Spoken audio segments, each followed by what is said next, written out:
E, Aldo, vamos conversar então sobre a funcionalidade de um aparato de defesa num país como o Brasil.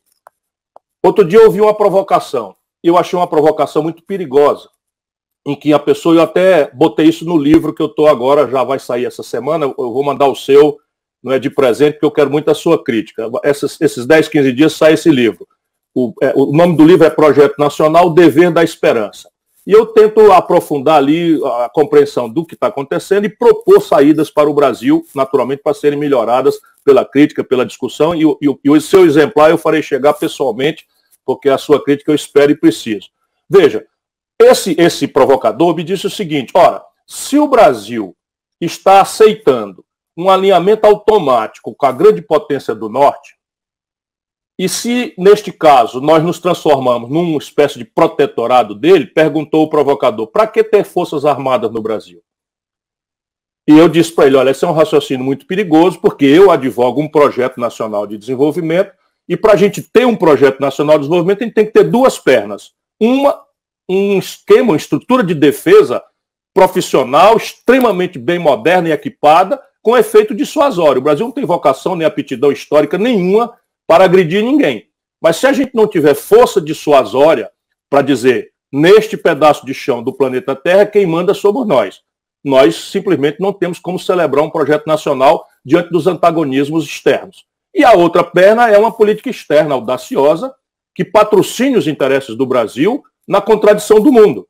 Porque ninguém é nosso aliado, ninguém é nosso parceiro, ninguém quer ver o Brasil com esse sonho de Bonifácio, seu e meu, um país industrial, com grande autonomia científica e tecnológica, com tecnologia para botar satélite, com foguete nacional brasileiro, porque essas tecnologias elas são disruptivas da dependência em que hoje o país está subordinado. Portanto, a grande pergunta que eu quero fazer é, faz sentido, modernamente, um país como o Brasil, com tantas e tão graves dificuldades, ter um aparato de defesa como o nosso?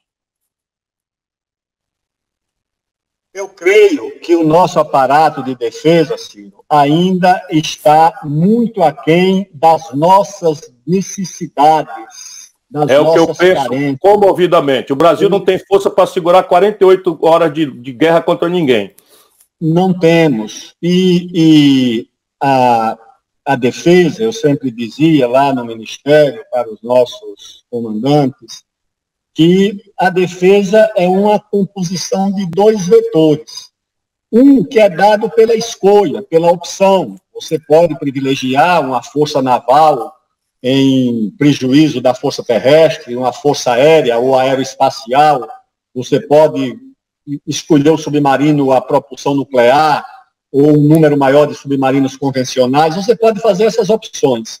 O outro vetor é determinado pelo destino, pela geografia. Você não muda. O Brasil não vai alterar os 17 mil quilômetros de fronteira que ele tem para proteger.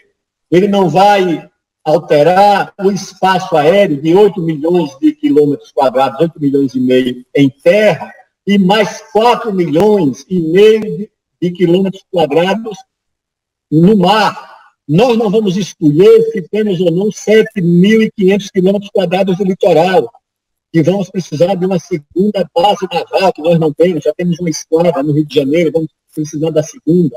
Então, na verdade, eu acho que a Força Armada do Brasil é muito aquém das nossas necessidades, do nosso tamanho, dos nossos desafios e daquilo que nós temos para proteger. Se nós tivéssemos a fronteira do Uruguai, de 500, 400 quilômetros, tudo bem.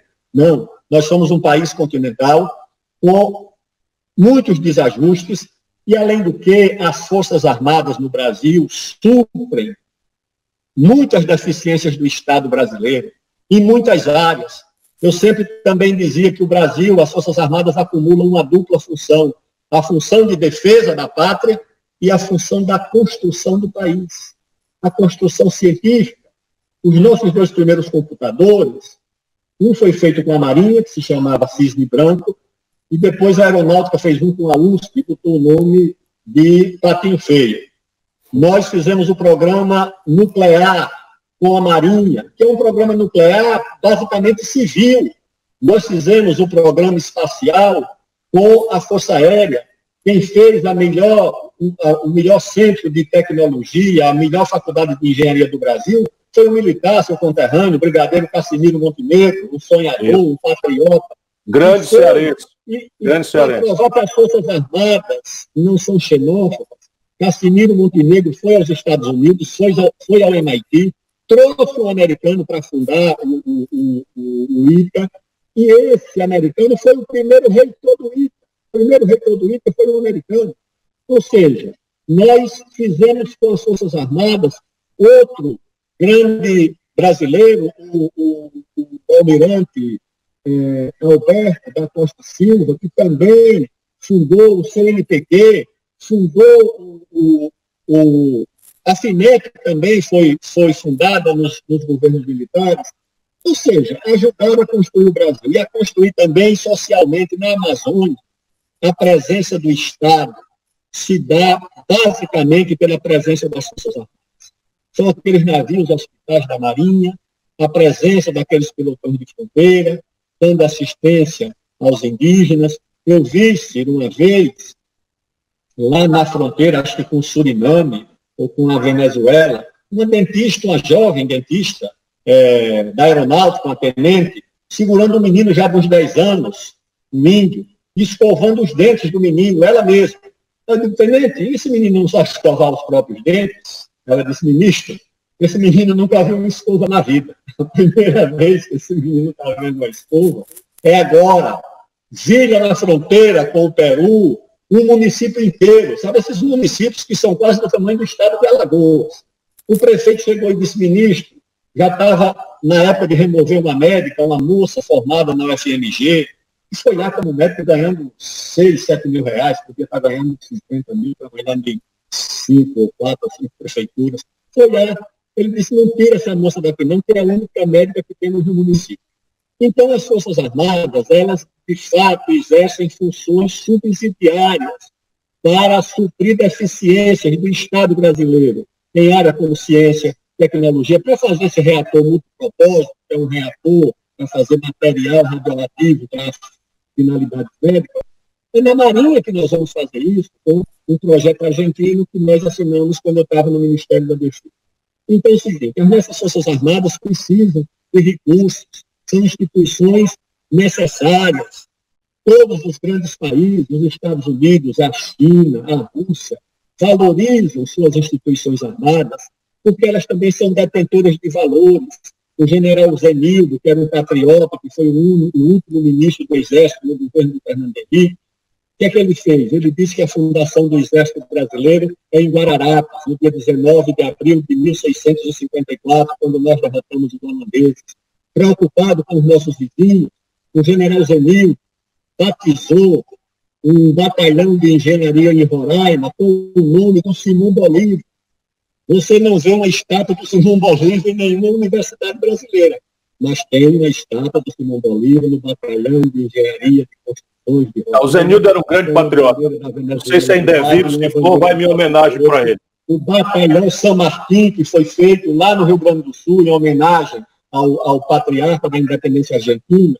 Ou seja, essas Forças Armadas cumprem esse papel também no imaginário da população, de detentor de valores, de história, da memória, da unidade do Brasil. Quando o Brasil enfrentou 4 guerras civis simultâneas, que quase esfacelou o país, quase desintegrou o Brasil, na época da regência, nós tivemos, ao mesmo tempo, simultaneamente, uma guerra civil no Rio Grande do Sul, os Farrapos, uma guerra civil na Bahia, a Sabinada, uma guerra articulada com o Rio Grande do Sul, essa da Bahia, uma guerra civil no Maranhão, a Balaiada, e uma guerra civil no Pará, que foi a mais sangrenta de todas.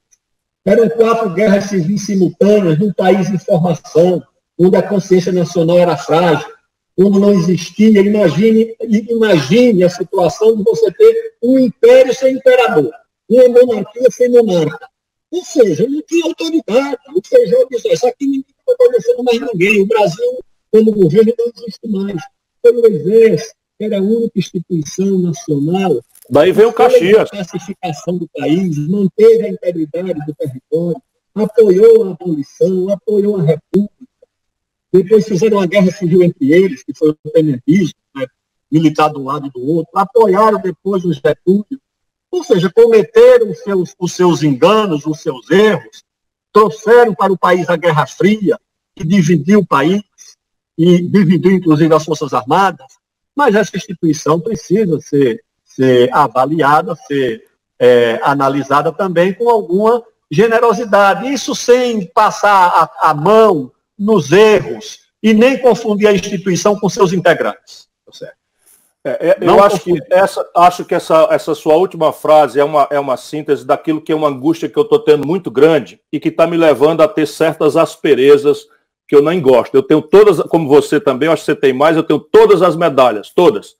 Eu recebi as medalhas da Força Aérea, da Marinha, da Aeronáutica, enfim, do Exército, tenho todas as medalhas. Não é? E, o que quer dizer que, pelo menos até certa época, eu era uma pessoa merecedora do apreço das Forças Armadas. Mas hoje eu estou muito inquieto com o que você não precisa concordar comigo, considero uma espécie de malversação por alguns deles dessa gravíssima homenagem que o seu testemunho histórico, que se soma ao meu, devemos fazer pela respeitabilidade, mais do que pela respeitabilidade, pelo amor ao papel relevante histórico das nossas Forças Armadas, apesar de erros, todo mundo pode fazer. E eu vou dar um exemplo prático. Hoje, o Brasil está eu não tenho o número de hoje à noite, se já saiu, mas o relatório de ontem, 23.473 brasileiros mortos pela pandemia.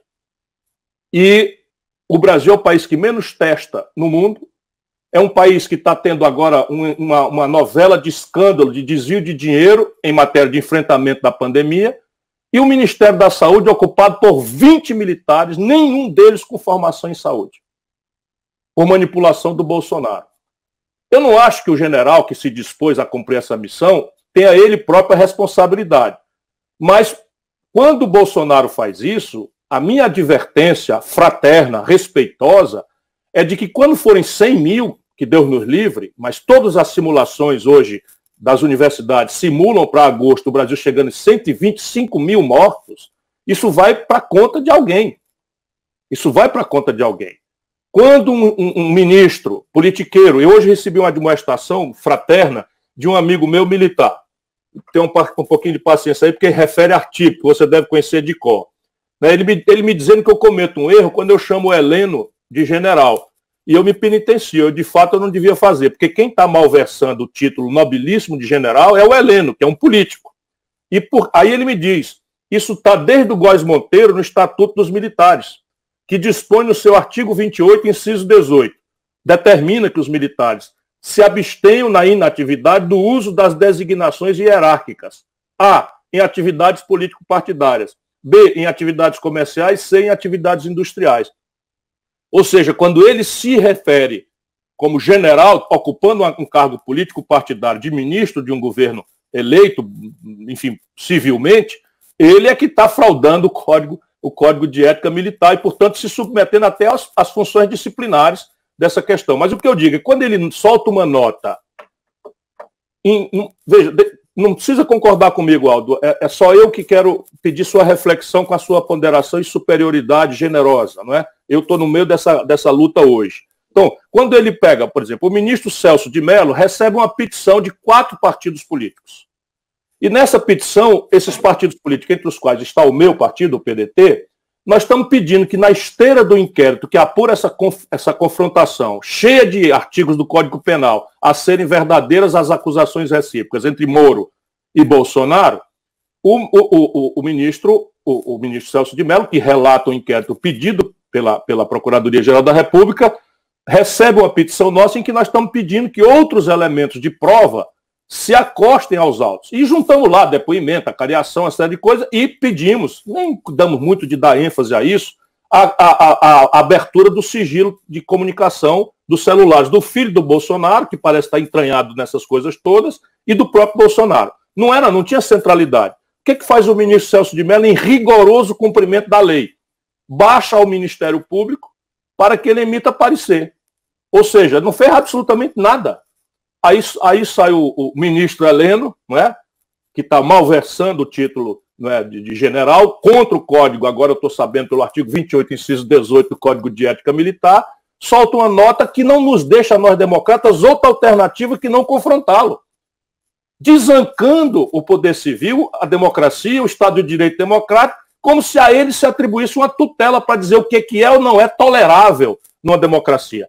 Quem é democrata estava obrigado a se solidarizar com as instituições e repudiar essa intromissão indevida que só desmerece, digamos, essa linda história que você resumiu com generosidade merecida, que é o mesmo sentimento que eu tenho. Volto a dizer, tenho todas as medalhas e tenho muita honra disso.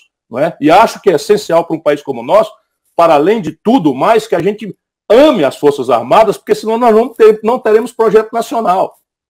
E para amar as Forças Armadas é preciso que eles se compenetrem pelos da ativa, que estão se comportando muito bem, mas também por aqueles outros que, portando o título, são vistos no simbólico como expressão de uma coisa muito ruim e abominável que nós não queremos concordar. Não concorde comigo, mas reflita só sobre isso que estava na sua frase no final. As instituições merecem todo respeito e acatamento, apesar ou a despeito de alguns dos seus membros com os quais não devemos confundir a instituição.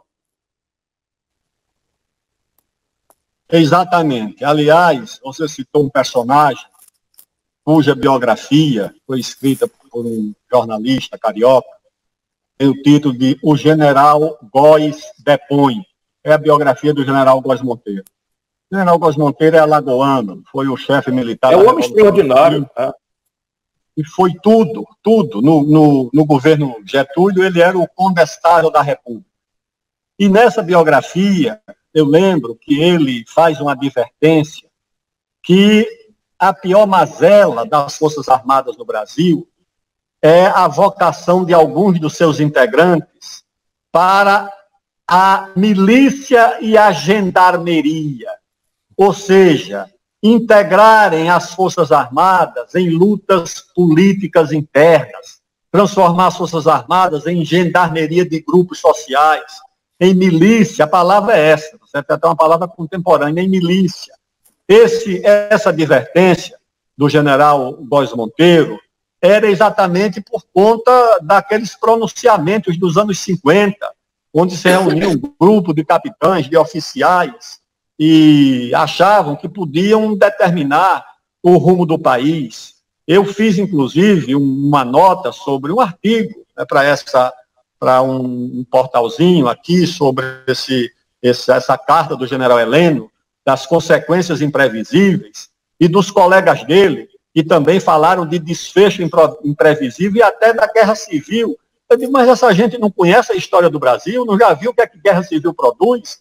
Falei dessas 4 simultâneas, falei da revolta federalista, das degolas de parte a parte. Aliás, encontrei uma foto do maior degolador dessa rebelião, que era um uruguaio chamado Adão Latorre, que numa noite degolou 200 oficiais e soldados dos legalistas. Nós tivemos Canudos, a carnificina de Canudos. Nós tivemos depois a revolução, o tenentismo, a guerra dos tenentes, que era uma guerra civil entre militares, rebeldes e legalistas. Ou seja, acham pouco que o Brasil já conheceu de guerra civil. Hoje, numa sociedade dessa, fraturada, nessas metrópoles, se começar uma guerra civil, o que é que vai acontecer no país? Guerra civil não tem lei, não tem legalidade. É essa a mensagem que você vai dar para os nossos jovens. Ó, pessoal, está vendo desemprego, não tem esperança no futuro, não sabe como vai ser o amanhã, tem uma guerra civil aí. Que é isso? Isso não é uma coisa séria, isso não é uma coisa decente, isso não é uma coisa decente para o país. Essas pessoas não têm direito de fazer esse tipo de ilações. Isso não é sério. O Brasil precisa de coragem, o Brasil precisa de determinação, mas para resolver no campo das ideias, da política, a não ser que achem que vão intimidar alguém, entendeu? Intimidar, acha que vão intimidar alguém com essas bravatas? Ah, calma lá, entendeu? Certo? Alguns disseram alto lá para o STF. Alto lá para quem acha que vai intimidar alguém com esse tipo de fraseologia. Não, isso é inaceitável. Eu disse ao presidente da Câmara, eu digo, olha, você não pode aceitar esses ultimatos, esse achincalho do Poder Executivo. A dignidade não é só sua, tá certo? Você é guardião da dignidade da sua função, da dignidade do Poder Legislativo, que não pode ser exposto. Como é que você é achincalhado e depois faz de conta que não aconteceu nada, ofendido nessas redes sociais, pelos partidários do presidente da República, achincalhado diariamente? Agora vem um vice-presidente pedir calma, e calma como? Aquela reunião era a demonstração de calma, aquela reunião ministerial, é ali onde reina a calma, onde reina o respeito, a temperança, a prudência, a generosidade com os dramas do país, que é isso. Isso não pode ser aceitável por ninguém. Isso aí não pode. Isso aí tem que ser enfrentado. Ou seja, você tem que ter o caminho do entendimento do país, mas não pode curvar a cabeça nem conciliar com um certo tipo de comportamento. Porque dizia um estadista inglês, né, que o conciliador é aquele sujeito que alimenta um crocodilo na esperança de ser devorado por outro. Certo? Então, nós não queremos ser devorados por outro.